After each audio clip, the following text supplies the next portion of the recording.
Hello and welcome to the Infantry Professional. We're here with special guest Angelique Matthews, who is a reporting professional working in South Africa in the rental sector. In our podcast, we're going to be discussing the key laws and regulations around renting in South Africa, the importance of property inspections, and what the UK can learn from our South African counterparts to provide a fair and transparent process. So welcome, Angelique. Lovely to have you with us. Hi, nice to be here. Lovely to see you, Angelique. It's a great pleasure to have you on the podcast. So for a benefit of our listeners, can you introduce yourself? Tell us a bit about your background in South Africa and working in the rental housing sector. Yes, lovely.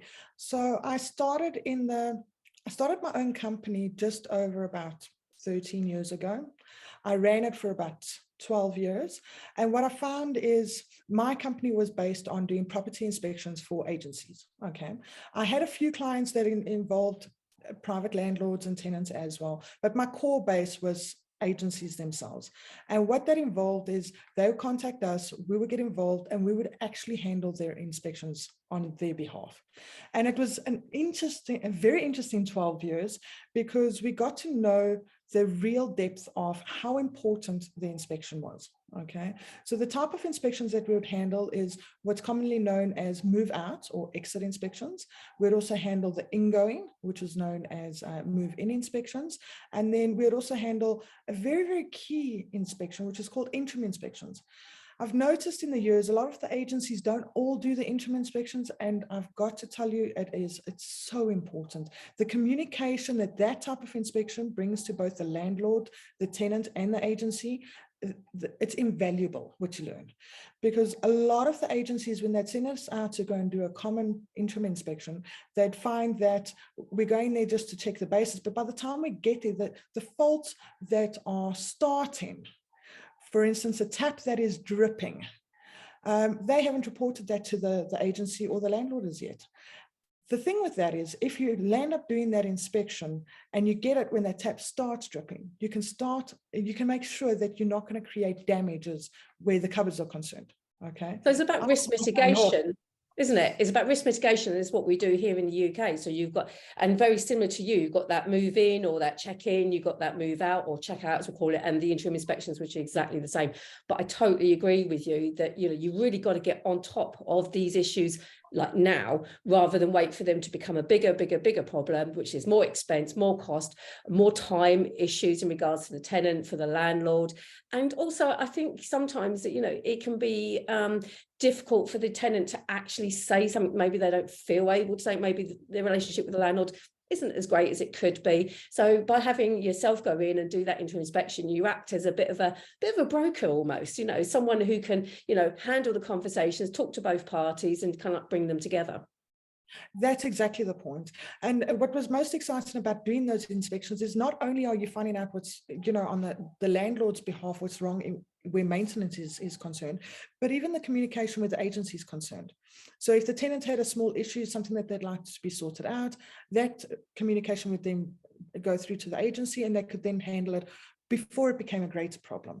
And then, of course, the most obvious reason why an interim inspection should be done before your lease gets renewed is so that the landlord and the agency has the opportunity at that moment to see if the property is being well kept. Every now and again, we'd walk in and there's more than the tenants that are supposed to be staying there, or the lounge is filled with mattresses. And, you know, that's an opportunity then to allow the agency or the landlord to say, okay, look, we're not going to renew this contract, and we can suspect quite a bit of maintenance to be happening afterwards. That is where a lot of agencies and landlords can land up saving money, not waiting until the end of the contract or renewing a contract without doing that interim inspection. It's a key part, and a lot of people skip that part. Yeah, they do. And they do that exactly the same here in the UK, because it seems not a necessary step within the rental process. And yet, like you quite rightly say, it's so key to understanding how the property is being managed, if everything is okay, if the tenant is, like I said, not over occupying, there isn't other people at the property. So we've got similar kind of issues. There seems an inherent kind of problem, you know, not just here in the UK, but South Africa and also more globally as well. You know, there's commonality between the issues that we're all kind of picking up during these reports. Correct. And then another report that I'd like to speak about as well is the difference between the ingoing and the outgoing report. That's quite easy to manage, because if you're doing your ingoing report on the platform, your outgoing report can be compared between the two. But I found with some of my clients, they chose to do their own ingoing report and that only utilize our company at that stage to do the exits. The problem with that is I found that you're now working off two different platforms. You have someone who's going in and checking the report quickly. Their ingoing or move-in report has been done within 10 minutes.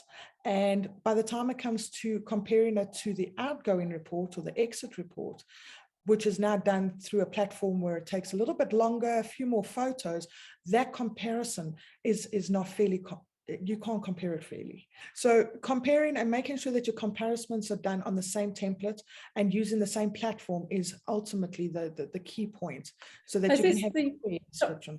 Is this the reason why they brought the new law that came into effect 1st of February last year, the Property Practitioners Act? You know, was that one of the reasons that this kind of legislation came into force? What was the key drivers from that point of view? There's two keys that I'd like to discuss where the act is concerned. And the first one is making sure that they have a fidelity fund certificate. You won't believe how many people are out there acting as agents, but they don't have the correct requirements. And unfortunately, the consumer is the one that that lands up with the problems at the end. You know, when they're supposed to be receiving their deposits and their payouts, then there's problems. So that the fidelity fund certificate is very important, making sure that they're following the correct legal steps where that's concerned. And then the second one is disclosing all the defects in their entirety.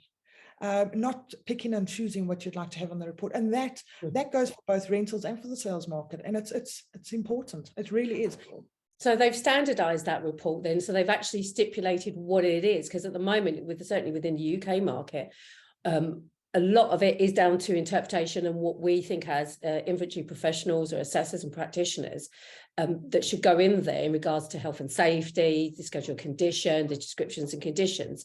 There is some guidance, a lot of that coming from the deposit schemes, but in the main, there's no actual preset formula. So in South Africa, do you have that? Is there something that actually says you've got to have this, got to have that, and it's got to be done this way and that way?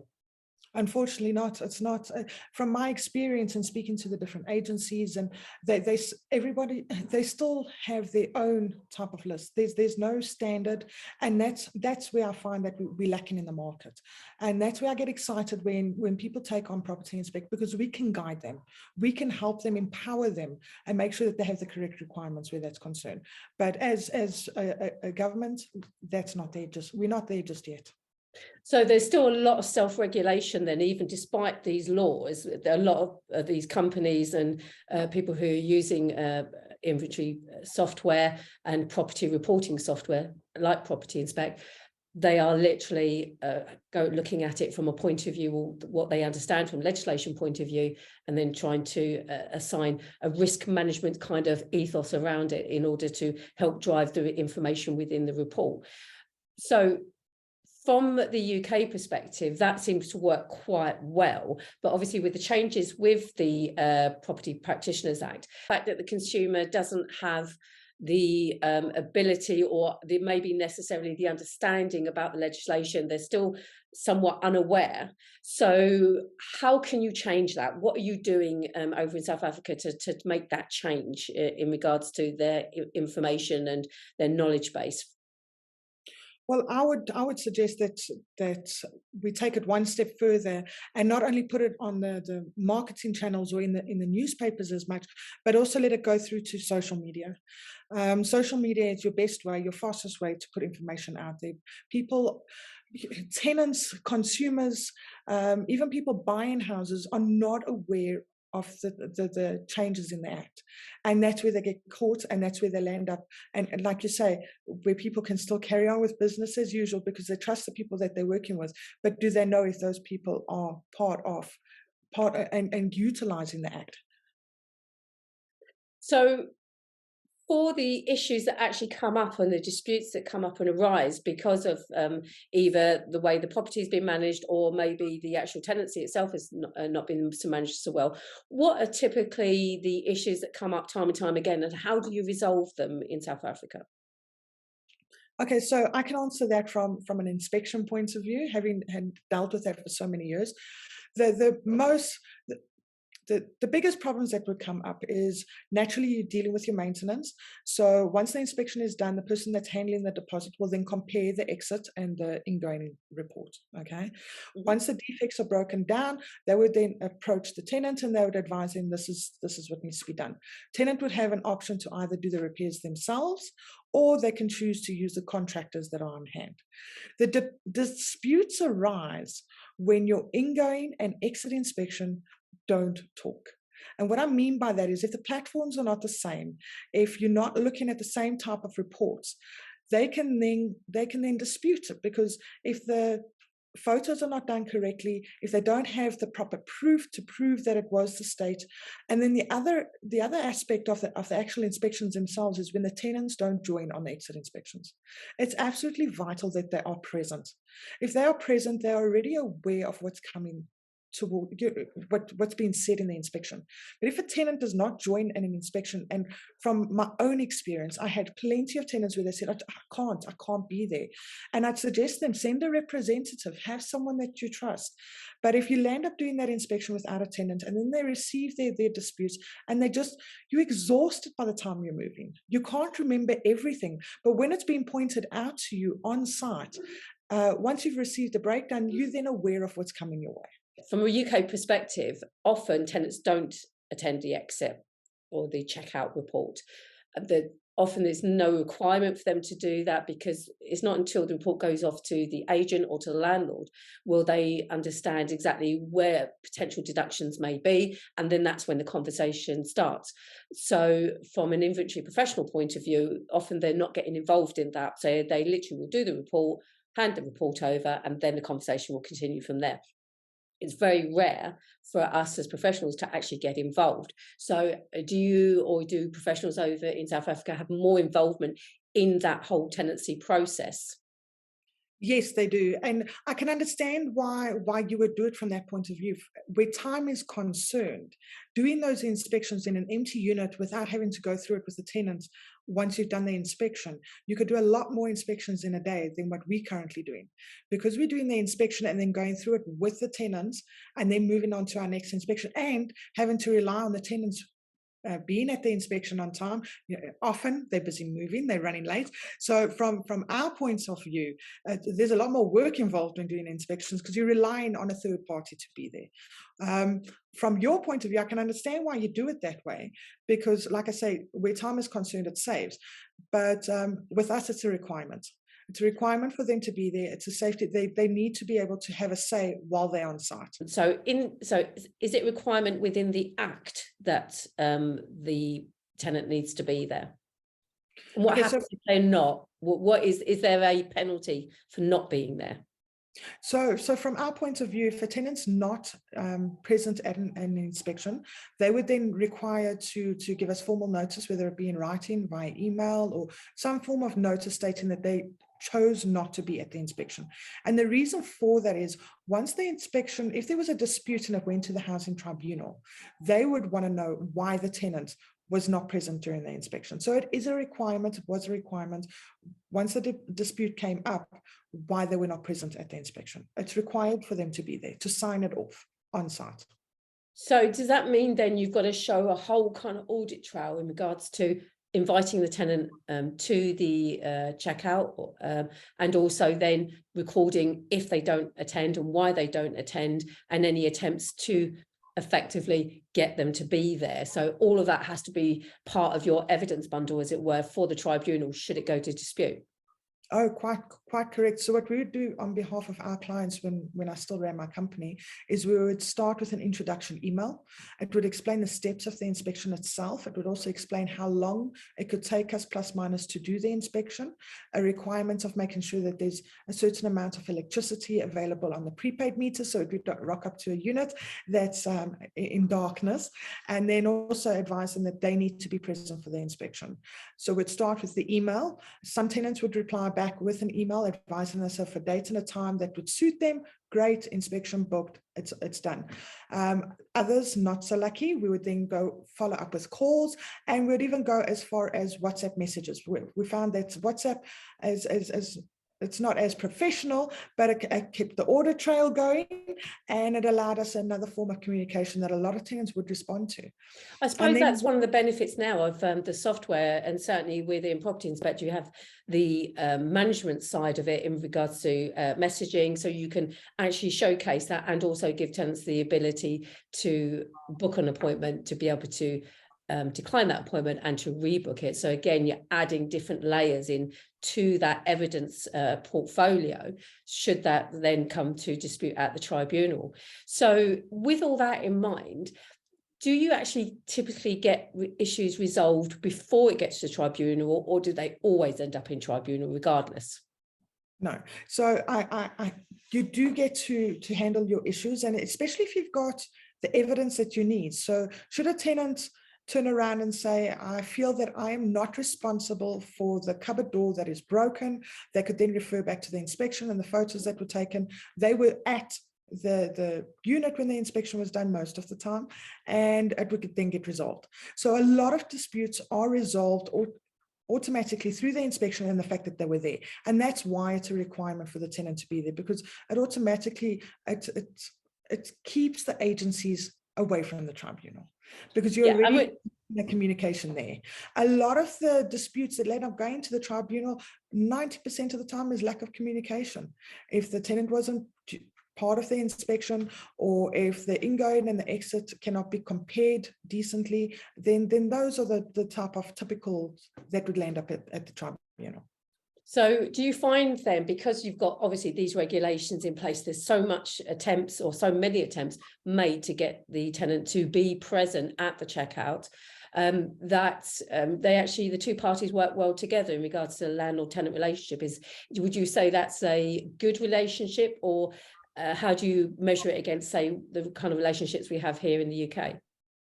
So a typical relationship structure in South Africa would be, especially if a landlord is using an agency, it's typical that the landlord would not be part of the tenant's communication. They would have access to it. And what I mean by that is most landlords do not join on the inspection itself. They would be advised when the inspection was taking place. Should they choose to join, they're welcome to be there. But a lot of landlords pay agencies to handle that communication for them. So they're not dealing directly with tenants. And that's why property inspection itself and the communication, as you mentioned, we've got a block section at the bottom of property inspection. So while you're busy booking the inspection, you're able to put in the comment section, copying the emails that you send through as well. That communication then gets sent through to the agency, and the agency would then share that with the landlord. So the landlord typically does not deal directly with the tenant. That's not a common section in South Africa. Okay, no, that's interesting to know. Sometimes here in the UK, we do have that exact similar kind of setup, as it were, but we find we've got a lot of landlords who prefer to manage or self-manage, so therefore there's much more opportunities to have a landlord-stroke-tenant relationship. Or if it's a multi-family HMO type environment, then again they would be more hands-on. But what I do find, certainly with the UK market, is that tenants don't tend to attend the checkout. Landlords don't attend the inventory or the check-in, and tenants will only actually attend the check-in when they're physically moving in on that day. So a lot of the processes are without any other outside influence, which I think is good in a way, because of the fact that we can remain impartial. It means we're concentrating on the property, the information, the risks that we're seeing. We're able to manage that rather than having the complication of other people's views and inputs and how they see things. Because often, you know, you'll be talking about a property and what you say and how the landlord sees it or the tenant sees it is completely different, which then can make that whole process, as you said, more lengthy. It can then spill over into other reports, especially if you're booking, several a day from a professional point of view, trying to run a business. So in a way, not having them there is actually works well and better for us in the UK. And there's no stipulation. Certainly, we don't have a Practitioners Act like you do to say this is how it has to happen. Everything is more of a, this is like the standard that the industry is used to, and this is kind of what we do, as opposed to anything mandated, though there's a likelihood that might change, but we'll have to wait to see if certain laws come into the UK. But at the moment, it's not looking particularly likely, not certainly, I don't think, this year. So moving on then, so we're talking about property inspect, we're talking about communication. So obviously that then talks about technology. So how are you actually finding the adoption of technology?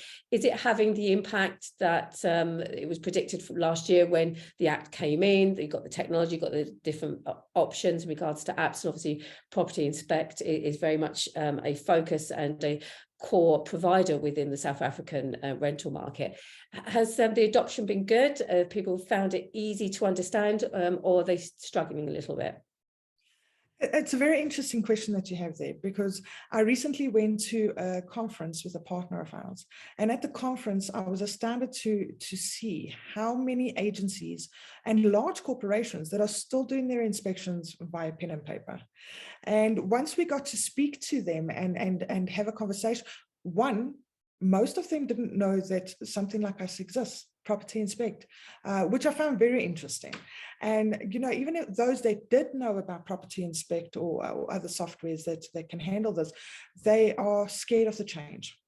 And I ended up speaking to a couple of people where I said to them, look, I personally understand where you're coming from. When I ran my own business, it took me a long time to go from paper to pen, which you're comfortable with, to the software. But I was able to comfortably explain to them that, yes, in the beginning, it's a changeover. Any change is something to get used to. But once you've got past that, the amount of time that you save is incredible. So those that aren't currently using it, once I had a chat with them, they were very excited to try. And that was exciting. It's not like a couple of years ago where you'd explain it and someone turn around and go, no, not for me. I'm comfortable. I'm not interested in change. People are willing to change. They just need that guidance and someone to just show them that it's not as hard as what we expect. Yes. And I think certainly from your point of view and my point of view, we're both practitioners, for want of a better phrase, to use the common terminology. So we know on the ground what it's like to do the reports, to be in the property, to be looking for the issues, to determining the risks, to understanding the outputs in regards to the conditions and any actions, etc. from there. So having you there, AIM Property Inspect, to be able to offer that insight must be invaluable to your clients, to your customers. Oh, I agree with you 100%. I think the exciting part from my perspective, and then the clients that I'm dealing with as well, is the amount of time I spent on templates before I even joined Property Inspect. I got to learn the in-depth and the information that you put in, what kind of information is going to come back to you on the reports. So when I'm speaking to a client and I'm looking at their hard copy, I can already envision how we can change that to a soft copy, that the change is not as hard for them. And that's the exciting part, is knowing what's capable, explaining it to them, and then physically showing them. It's invaluable. I think with technology, what it does, it takes all the heavy lifting, doesn't it? It takes that away so you can concentrate, same as we do over here as a property professional point of view, on the relationships, talking to the agents, getting more people on board in order to use your services, use the software. But it then means then you're not having to muck about, like you said, with that pen and paper and trawling for all that admin. It just takes all that away, and it's working nicely in the background so that you then can just get on with the actual job of what it is you're there for, which is to inspect the property, check for safety, help that client relationship, be that between landlord and tenant or tenant and agent, depending on how that works, and just effectively creating a much better and safer rental sector, because I can imagine that there are significant differences between how the UK property sector works and the South African, especially because I know you do have a lot of problems in regards to things like lighting, electricity, and the amenity side of things. Yes, I agree with you 100%. The exciting part of moving over to the softwares, when you're on site and you're doing the inspection, by the time you're done and you get back to the office, in the good old days when you took photos off your phone, you had to then go and upload them. The time that you're saving is invaluable. You can move on from one to the other, and it's simplified. But not only that, it doesn't matter where you are. At any point in time, you can reach your records.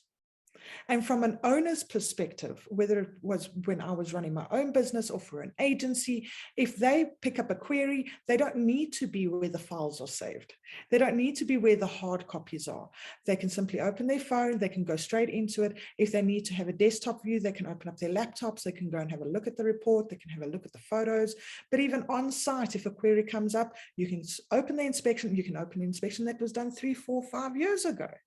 And that was the beauty of when I was running my own business, and also for, like I say, any agency, any person that's using the software, having that information on hand at any time, that it's a time saver.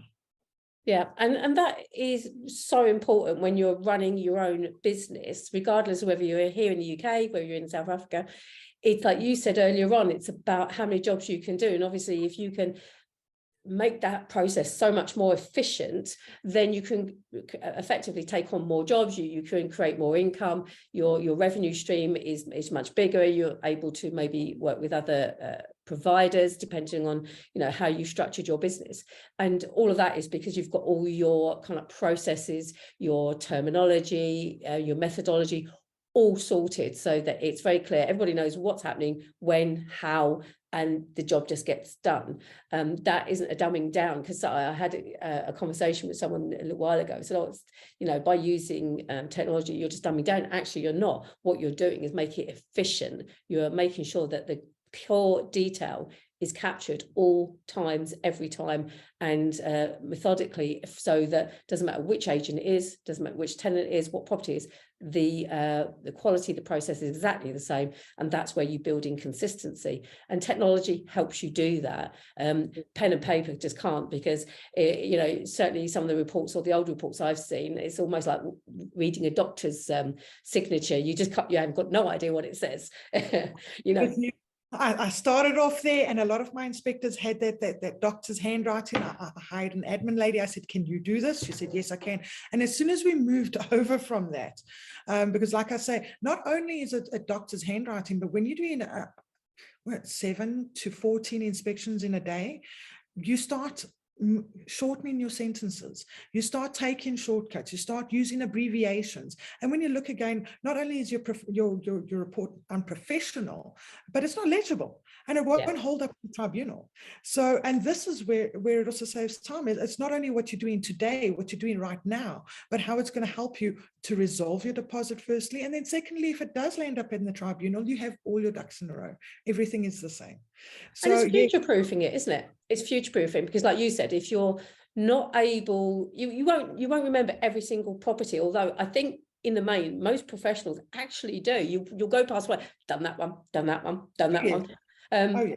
But obviously, if you go into a tribunal, or if you're being put on the spot and being asked specific questions about specific items in a specific property, it's much more difficult to understand it. Whereas if it's written down, it's like I said, it's comprehensive, it's legible, you can see, you've got the pictures, you've got your objective evidence to be able to put in front of the tribunal, then it's much easier to resolve that issue, hopefully first time. And again, reducing the cost, reducing the anxiety, because again, a lot of people seem to think, well, this is just a admin process, but the ramifications can be quite big. Someone could lose their deposits, a landlord could maybe not access the deposit. It's exactly the same here in the UK.